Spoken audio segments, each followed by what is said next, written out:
नमस्कार मित्रांनो, काही दिवसापूर्वी मी सोशल मीडियाच्या माध्यमातून संतोष अण्णा देशमुख जे मसाजोगचे सरपंच आहेत त्यांना अमानुष पद्धतीने मारण्यात आलेलं होतं।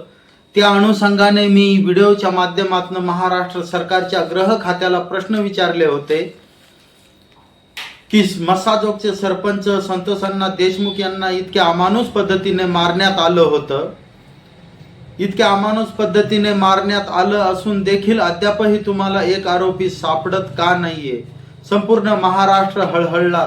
संपूर्ण महाराष्ट्राने संतोष अण्णा देशमुख यांचे फोटो व्हिडिओज पाहिले। त्या अनुषंगाने मला गृह खात्याने आज नोटीस पाठवलेली आहे। मित्रांनो, बघू शकताय तुम्ही। मी तुम्हाला सांगू शकतो या नोटिसीमध्ये काय आहे। ही नोटीस मला गृह विभागाने, महाराष्ट्र सरकारच्या गृह विभागाने मला ही नोटीस पाठवलेली आहे। यामध्ये स्पष्ट उल्लेख आहे, प्रति गृह विभाग, महाराष्ट्र शासन, महाराष्ट्र।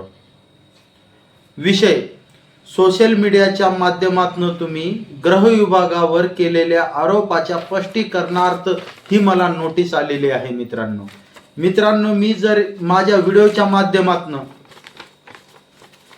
संतोष अण्णा देशमुख यांना न्याय मागत असेल, व्हिडिओच्या माध्यमातून महाराष्ट्र सरकारकडे, गृह विभागाकडे,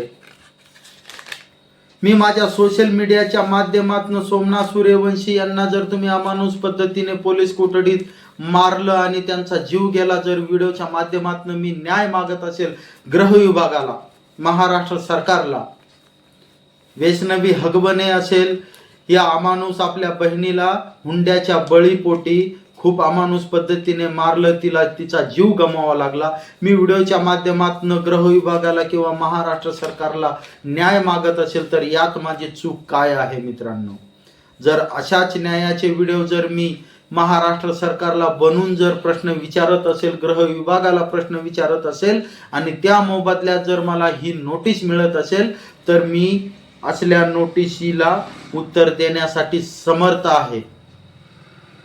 माझी यामध्ये काही चूक नाहीये। मी संतोष अण्णा देशमुख यांचा अमानुष पद्धतीने मारून मृत्यू करण्यात आला।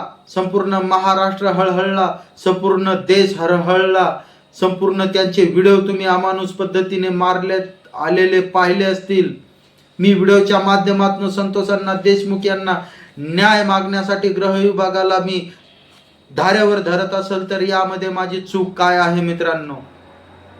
मित्रांनो, आपलीच बहीण असणारी हुंडा बळी पडलेली वैष्णवी हगवणे, हिला अमानुष पद्धतीने मारण्यात आलं। मी व्हिडिओच्या माध्यमातून तिला न्याय मागितला।